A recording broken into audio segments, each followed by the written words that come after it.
Now, the population of children, begging and selling on the streets has really increased. It was reported earlier that some of them come from neighborhoods where they live quite, in a very appalling conditions, in rough conditions. Who are these children, actually? Where do they come from?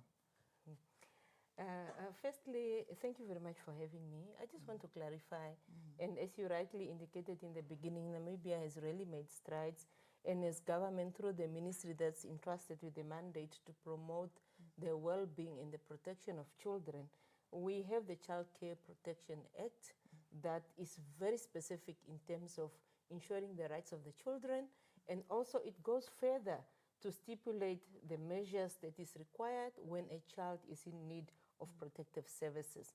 Now, I want to answer your question to say that, look, yes, they do come from homes, and there are many pushing factors, there are many pulling factors. Some of the pushing factors are issues like family dysfunction, poverty that we all know, issues of miscommunication, family breakdown, and some really are just issues where we have found out that children prefer to be on the street because of the independence, issues of being on their own. Right. But of course, there are also other compelling pulling factors, and these are the factors that we always caution the community to be aware of. For example, the one of begging, because then they think it's better to be on the streets so that they can earn an income through begging.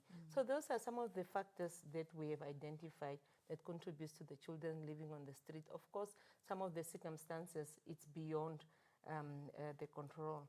But then I want to mention also that in terms of the Child Care Protection Act, Act number 3 of 2015, it stipulates that in section 234, it prohibits child labor and exploitation. Therefore, it covers the street vending and begging when it involves economic gain or force.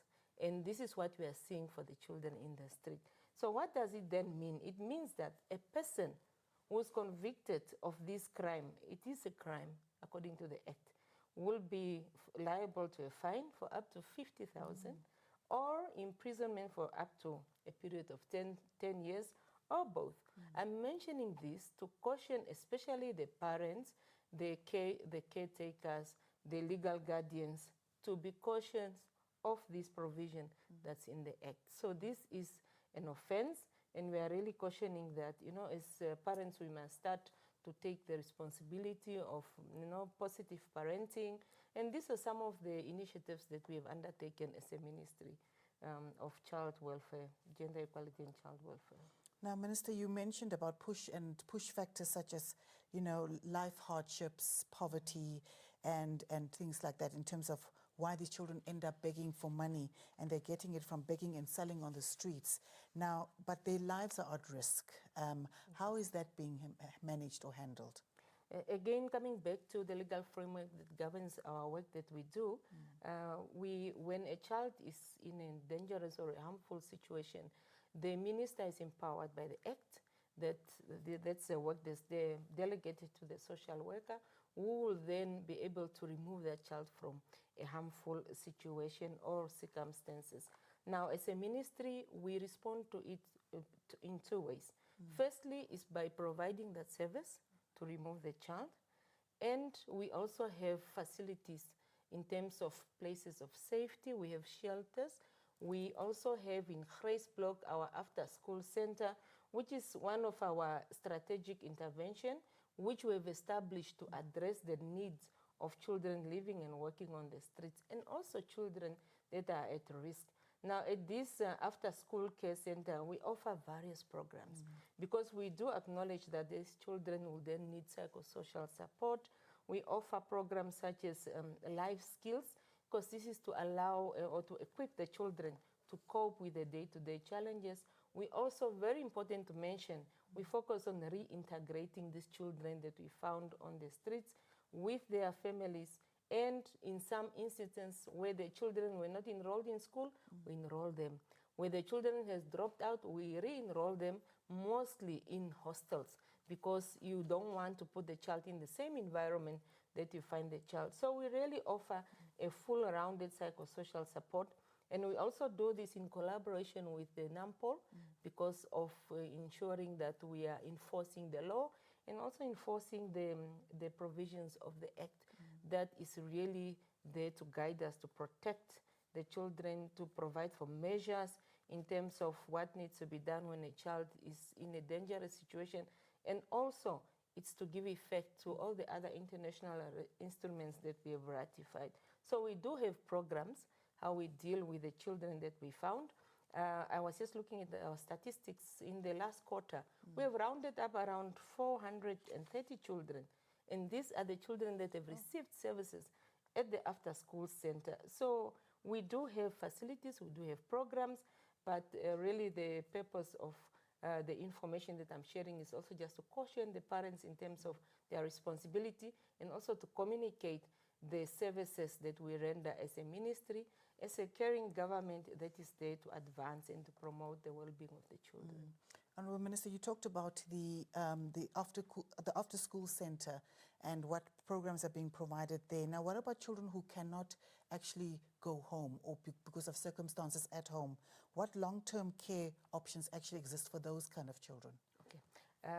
For in the interim measure, the after-school care centre again serves as a temporary shelter, so we can stay up to 14 days while the social worker is doing an integrated case management.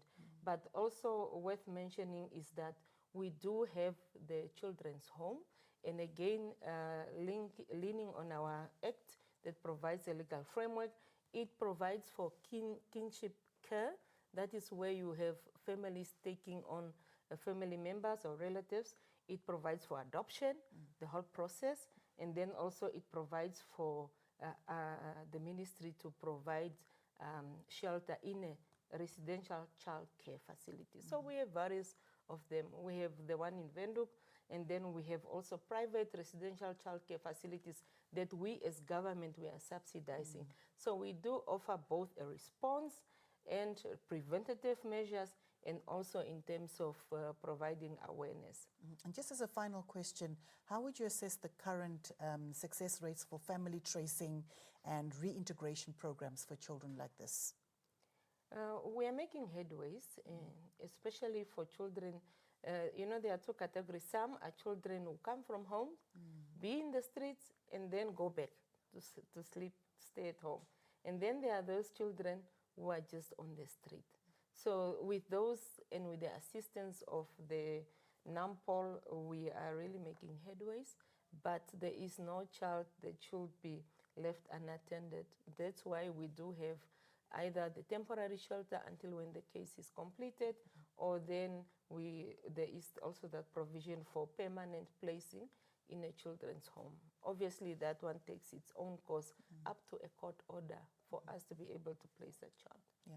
Every child comes from parents, and I just wanted you to give one last advice to any parent out there that may have their children out on the streets and can do something about it. What advice would you give them, just as a final word? That's a difficult one.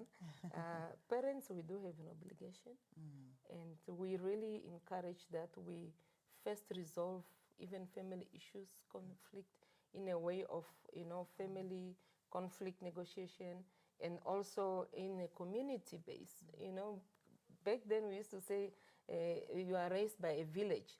So we are really encouraging that social cohesion to ensure that our children are protected. And also some of the initiatives that as a ministry we embarked upon, together with the Ministry of Health, Social and Services, we developed a national parenting and caregiver handbook, which is a vital resource supporting positive parenting.